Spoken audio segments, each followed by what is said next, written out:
a mi mamá y a sus hijos a unas vacaciones familiares secretas, dejándome en casa solo sin una sola palabra. Así que me fui de la casa, y lo que pasó después lo cambió todo. Me ignoraron, se arrepintieron después. Hola, Reddit. Todo empezó con una publicación en Instagram. Estaba desplazándome sin pensar en mi feed una mañana tranquila de sábado, medio dormida y tomando café tibio. Cuando la vi, mi mamá, mi padrastro Greg y sus dos hijos sonriendo en un resort tropical. El pie de foto decía: el tiempo en familia lo es todo. Parpadeé. Ellos estaban en Bali, y yo en nuestra fría casa de Michigan, donde la calefacción llevaba 2 días fallando, y nadie se había molestado en dejarme ni una nota, ni un mensaje de texto, ni un buzón de voz para decirme que se iban del país. No solo me dolió, me quedé atónita. Volví a leer el pie de foto y me quedé viendo esas caras sonrientes por lo que me pareció una eternidad. Mi madre llevaba puesto el vestido veraniego que le regalé para su cumpleaños el año pasado. El brazo de Greg rodeaba orgulloso a su hija, Melissa. Su hijo, Tyler, estaba haciendo un mortal hacia atrás en la alberca. Ni una sola foto tenía mi cara, ni un solo mensaje habían dejado. No soy una persona difícil, no busco peleas, no me creo con derecho a nada, ayudo en casa, pago mis propios víveres y cuido al perro de mi media hermana cuando nadie más lo hace. Incluso ayudé a planear un viaje familiar hace unos meses, que cancelaron porque, según Greg, tenía una emergencia en su negocio. Ahora me doy cuenta de cuál era la verdadera emergencia, simplemente no querían que yo estuviera ahí. Le mandé un mensaje de texto a mi mamá, no contestó, la llamé, sonó 2 veces y después se fue al buzón de voz. No era solo la traición de quedarme atrás, era lo invisible que me había vuelto en mi propia familia. Me fui a vivir con Greg y mi mamá cuando tenía 14 años, después de que mi papá muriera en un accidente de auto. Greg tenía 2 hijos de un matrimonio anterior, y aunque siempre intenté encajar, nunca funcionó del todo. Greg me veía como una carga, no era su hija de sangre, así que no era su responsabilidad. Al principio, mi mamá trató de equilibrar todo, pero con los años empezó a inclinarse más en el mundo de Greg. Sus vacaciones familiares pasaron a ser asunto solo de ellos. Sus salidas a cenar nunca me incluían, a menos que, por casualidad, estuviera yo en casa. Incluso en las fiestas navideñas sentía que era una invitada como mucho. Pero esto fue la bofetada final. Esa noche empacé todo lo que pude, no dejé nota, ni mensaje ni nada. Si ellos podían desaparecer sin aviso, yo también. Me mudé a la habitación de repuesto de mi mejor amiga, Hila. Ella y su prometido fueron tan amables de recibirme mientras yo me organizaba. No era lujoso, pero era cálido, seguro y, lo más importante, no estaba lleno de gente que fingiera que yo no existía.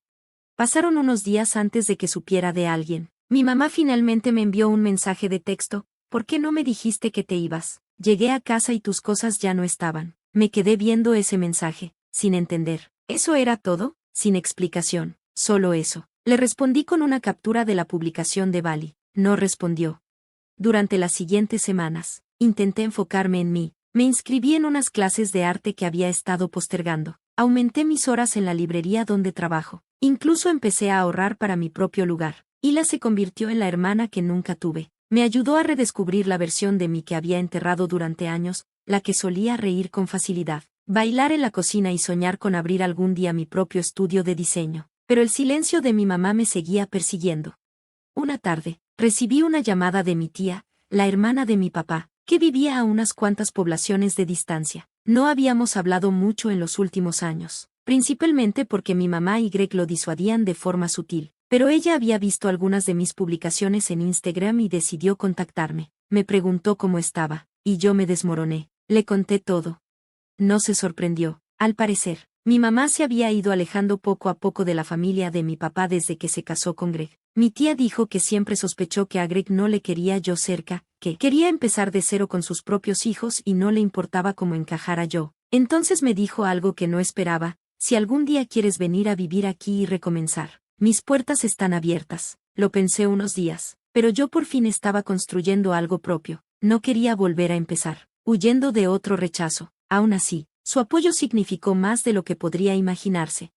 Las semanas se convirtieron en meses. Luego pasó algo inesperado: la empresa de Greg se vino abajo. Al parecer, unas decisiones financieras turbias que había tomado salieron a la luz y la mitad del personal renunció. Mi mamá, que había dejado su trabajo como profesora de medio tiempo para ayudar en el negocio, de repente se quedó sin empleo también. Y entonces, como un fantasma del pasado, apareció.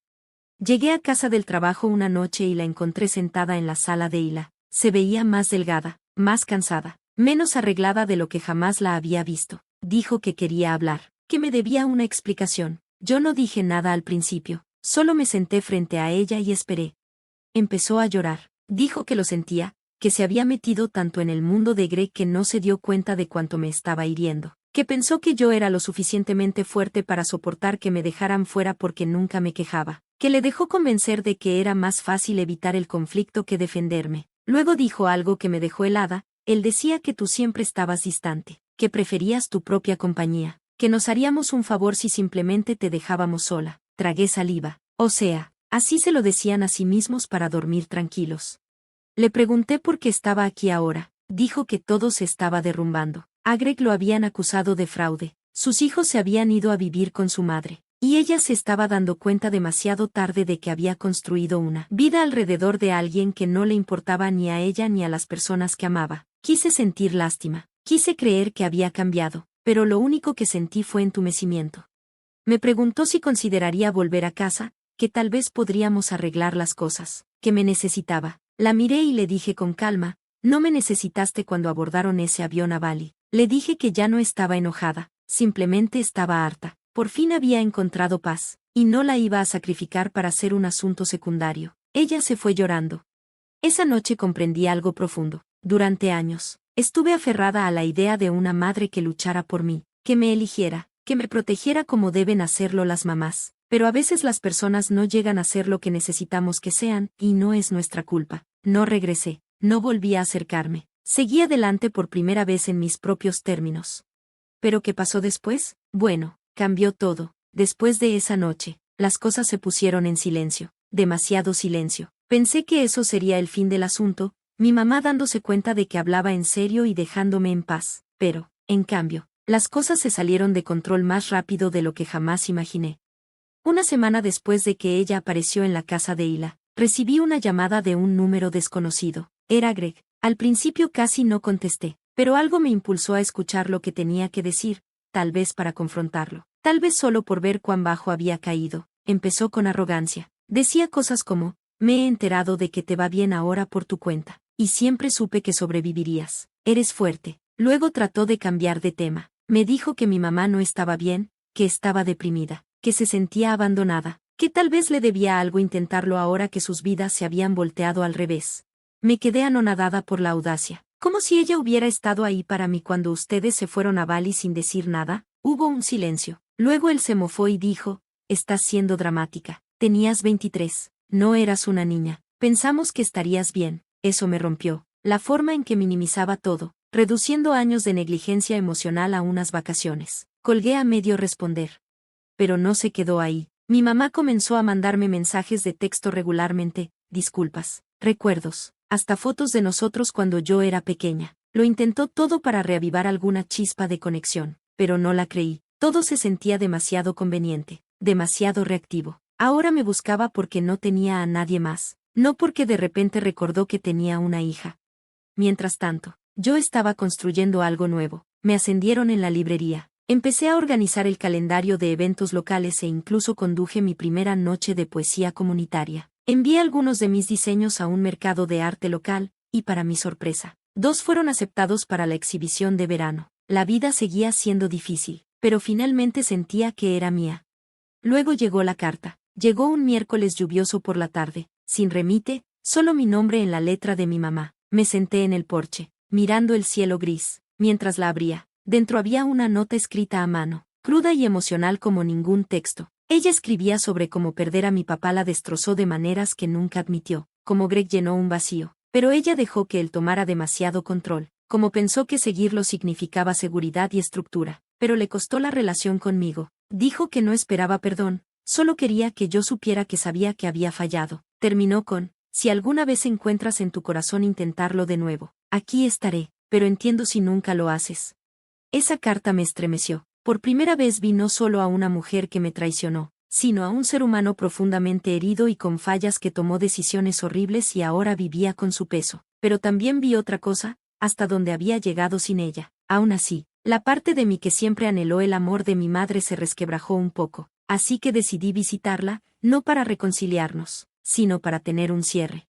Ella vivía en un departamento pequeño ahora, lejos de la casa suburbana con reja de la que tanto se ufanaban. Greg ya no estaba, al parecer. Huyó del estado cuando la investigación se intensificó. Los niños estaban permanentemente con su madre. Ella abrió la puerta como si hubiera visto un fantasma. Entré, miré la modesta sala y me senté frente a ella. Hablamos durante horas. No fue emotivo, no fue violento, fue honesto. Le dije lo invisible que me había sentido durante años. Cómo se fue desvaneciendo poco a poco hasta que me convertí en un mueble en mi propia vida. No me guardé nada, y ella no negó nada, lo admitió, lloró en silencio, pero no intentó hacerme sentir culpable, no suplicó. Dijo que solo quería finalmente decirme la verdad, que pasó años construyendo una felicidad falsa e ignoró todas las señales de alerta porque era más fácil fingir que todo estaba bien, y que su mayor arrepentimiento no era perder la casa o el dinero de Greg, sino perderme a mí.